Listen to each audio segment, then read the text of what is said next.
నువ్వెంత విజులు వేసినా తను రాదురా. నా విజులు వింటే ఖచ్చితంగా వస్తుంది.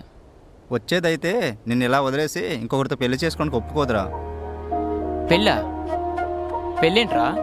అవునరా, మనం టీనేజ్లో ప్రేమ అనే ఒక రకమైన మత్తులో ఉండటం వల్లేరా మన కుటుంబాలన్నీ వెనకబడుతున్నాయి. ప్రేమ పేరుతో మనల్ని వాడుకుంటున్నారా.